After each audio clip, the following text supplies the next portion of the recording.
I just got the highest clear for Ravens on the leaderboard, and all my gear is poorly masterworked with barely any GAs. So I can guarantee you this is the best Ravens build out there. Not only did I clear pit 121, but this build's also extremely good at things like Infernal Hordes and AoE clear. You can run and spam your way through Helltides, Nightmare Dungeons, or any other content. Now I'm going to walk you through all the details of the build, but if you enjoy my content, don't forget to like, comment, and subscribe. Also follow me on Twitch at twitch.tv/screamhard. Now let me get into the details.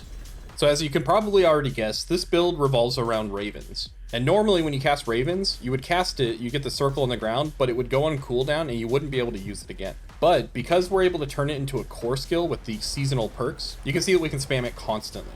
We're also utilizing Cataclysm, which gives us unlimited spirit, so we can spam it endlessly without losing any spirit. Now pretty much all the damage in this build is going to be overpowers. You can see that when I attack enemies, orange numbers are overpowers, so if I start spamming, you'll see those happen all the time. And that's where the insane damage from our Ravens comes from. But there's a lot more to it. So let me start with the Chaos perks, because this is going to be the most foundational stuff to the build. So Savagery is what's making our Ravens into a core skill, and it's also increasing our summon damage. We're using Purge the Infected, which is giving us guaranteed critical strikes and spending spirit. And again, since we're using Mjolnir plus Cataclysm, we're not actually losing that spirit. This is also going to poison enemies, which opens up more damage in utilities, and increases the damage by 60%. We're also running Overabundance, which when we pair with Energize, is going to allow us to have a constant 300% damage multiplier. And then we're also using Wild Transformations, which is giving us increased damage and damage reduction. And that's happening whenever we use our Blood Howl and our Pulverize. With our Blood Howl triggering Blood Howl, and our Pulverize triggering Debilitating Roar. And because we already have core skill ranks in our build, we don't actually need skill points in order to run Pulverize, which makes it an obvious choice.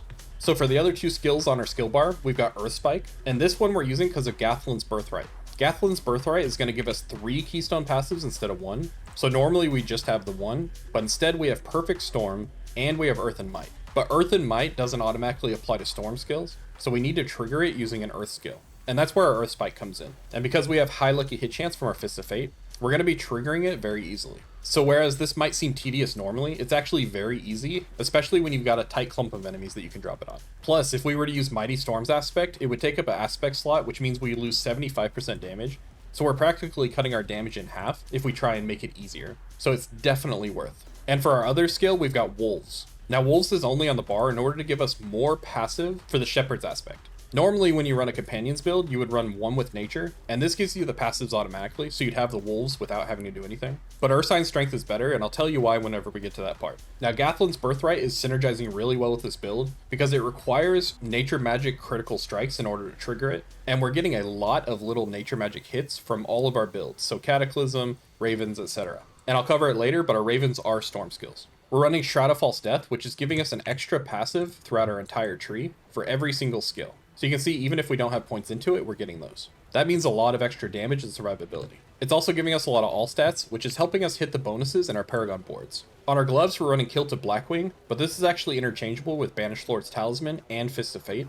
These can be moved around in any of these slots, although I highly recommend not putting your Fist of Fate in the gloves, because then you'll have to get an actual good pair, and even then it won't be optimal compared to one you could get as a Chaos Armor. The Kilt of Blackwing is increasing our Raven's damage, and also giving us additional passive Ravens that's going to play into our Shepherd's aspect. Banished Lord's Talisman is increasing all of our overpower damage, and since we're overpowering and critical striking pretty much all the time, this is going to be a big damage increase. But the affixes on it are also extremely good. You've got ranks to core skills, percent max life, and attack speed. And this is the same for a lot of our items. For example, our Gathlin's Birthright comes with willpower, armor, humanity, and movement speed, all very good. Max life on almost every item, and just a lot of different useful affixes. For our boots, we're running Fist of Fate, and mine are actually terrible. So I am getting about 27% lucky hit chance here, out of 150%. So my build is not even close to being optimized. And that lucky hit chance is one of the most important things in the build. We're also applying Vulnerable with these, and that's why we don't run the third point on our Cataclysm. For our one-handed weapon, we're running Stormcrow's Aspect, and this is what's making our Raven into Storm skills and also deal lightning damage. And you're safe to put your greater affixes and masterworking bonuses into willpower, because between this, our offhand, and our Kilt of Blackwing, we're getting so much chance for Ravens to deal double damage that we're going to get 100% without any investment. For our offhand, we're running Retaliation, and one additional note on this item is cooldown reduction is actually fairly important, because keeping our ultimate up is pretty hard whenever you're killing stuff too easily, which happens a lot in the overworld content, so you want to have as much cooldown reduction and duration for your Cataclysm as possible. For Ring 1, we're doing Overcharged Aspect, And again, we're tempering the Cataclysm cooldown reduction because it's fairly important. We're also going to run Mjolnir Ring, and here we're getting a damage increase, but we're also extending the duration of our ultimate, which is nice. And the movement speed is actually really nice as well, because we can basically cap our movement speed without having movement speed on our boots, which you wouldn't normally be able to do in this type of setup. And then for our amulet, I'm actually running a farming amulet here. And you'll see down here that I have an endgame amulet. The difference is that my farming amulet has a lot of cooldown reduction, and ideally I'd have all the masterwork bonuses into the Raven's size for this. But for my endgame amulet, I'm focusing more on the damage, so I would masterwork into Call of the Wild or Envenom. And I did put overpower damage here instead of the Cataclysm cooldown reduction, and that's technically better when you're doing the high pits. But I would still recommend the Cataclysm cooldown reduction even if you're pit pushing, because it's not fun when you have a little bit of time between cooldowns on the bosses. Although if I had better lucky hit chance on my Fist of Fate, then I probably wouldn't have that issue. So overpower damage is probably the best optimal choice here if you're pit pushing. For the Spirit Boons, you want to run Wariness for damage reduction, Avian Wrath for critical damage, Energize for, like I said, the Overabundance Chaos perk. I'm running Calamity for the extended duration, although if you're pit pushing, you don't need this, and you could go for survivability or swooping attacks. And if your lucky hit chance is good enough, you could just move this anyways. And then of course Calm Before the Storm to reduce our ultimate cooldown, which is the whole reason we want the lucky hit chance anyways, aside from our runes. So for our runes, we're running Ahu Cox, and this one's going to give us 100% increased damage, and it's a lucky hit chance that only works when enemies are non-healthy. But it's going to spend all of our spirit, which we don't actually lose because we're running Cataclysm. And then for our other runes, we're running Pak Zon. And this one's synergizing nicely with the previous one because we need to spend 300% of our maximum resource in order to get this to proc. And we're spending 100% whenever we trigger this. And we're also spending a whole lot of spirit from our Purge the Infected, which is spending 5 spirit every single time we have a hit from our Cataclysm, our Ravens, our Wolves, even our Bad Omen in our skill tree, which is another thing you can put more points into if you're pit pushing. Just a quick note, I recommend for your elixirs to go with Elixir of Fortitude, as well as Blessed Guide, Redamine Buzz, and Soothing Spices. Although if you don't need the survivability, I recommend going with Elixir of Advantage for the attack speed and lucky hit chance. Also, instead of the Redamine Buzz, you could go for Armor if you need it. And for Blessed Guide, you can swap this to all stats if you don't have Shroud, so you can hit more of those Paragon bonuses. Once you've got all your food and stuff active, your armor should be 1000, and your resistances should be fully maxed out. So in the skill tree, we're doing our points into Earth Spike just so we can use it to get the lucky hit chance. We're maxing out Wild Impulses to make us spend more spirit and deal more damage, which are both good. We're taking Cyclone Armor up to Preserving Cyclone Armor, and you'll see that this isn't on our bar. There's a glitch in the game right now that makes it to where this is going to trigger no matter what when you use certain skills. And if you don't specifically put the points into Preserving Cyclone Armor, then it can screw you over and push enemies away. So I just put the points in to make sure that's pulling in rather than pushing away. We're getting more damage from Backlash and more damage reduction from Vigilance. We're taking the 3 points to Preserving Blood Howl just so we can get the extra attack speed whenever we do our wild transformations. And same thing for Debilitating Roar, getting the innate Debilitating Roar for the extra damage whenever we trigger it. We're maxing out Feral Aptitude, Call of the Wild, Nature's Reach, Humanity, and Clarity for more damage. And just a note, if you see my gameplay and the reason I stand away from enemies when I'm attacking them is because of Nature's Reach, because this is a pretty big damage multiplier, and you'll see that I do something like 30 trillion whenever I move away, whereas maybe I'll do 20 trillion or something without it. And then we're maxing out Ravens and going to Brutal Ravens for the additional Ravens. And that's going to play nicely into our Shepherds, which is a higher damage multiplier the more passive companions we have.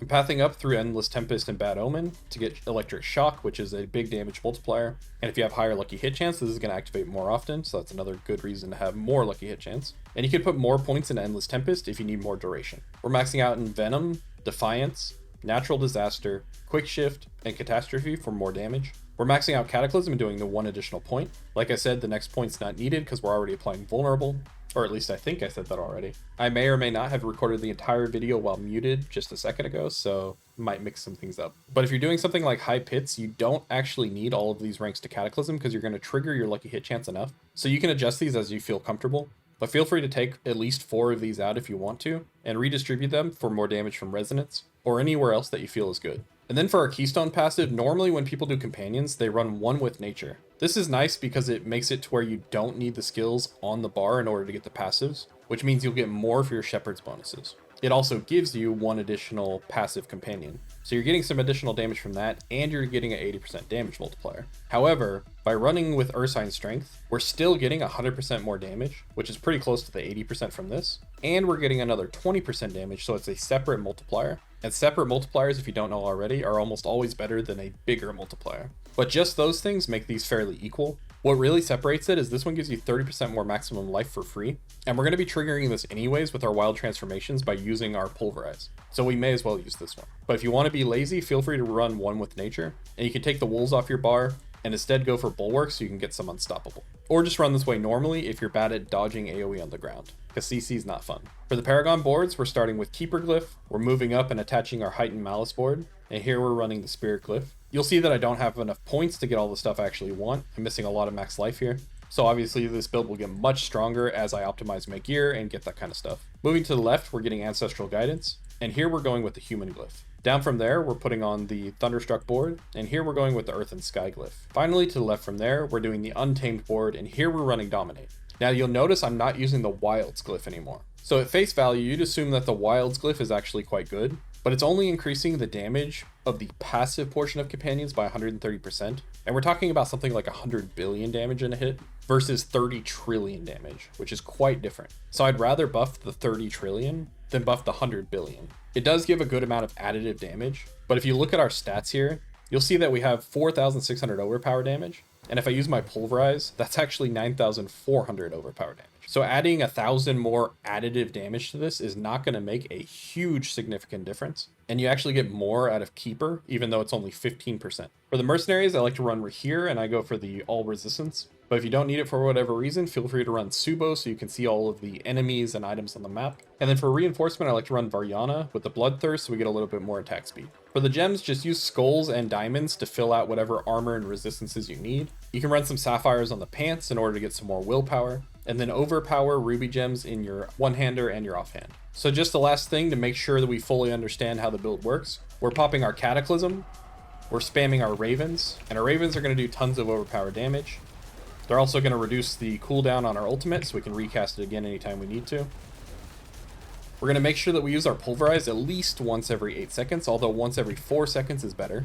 And our Blood Howl we want to use every 4 seconds as well. As we're spamming and attacking, we're going to want to use our Earthen Spike in order to trigger our Earthen Might here, which you can see happened. And that's when you start seeing the big trillions of damage.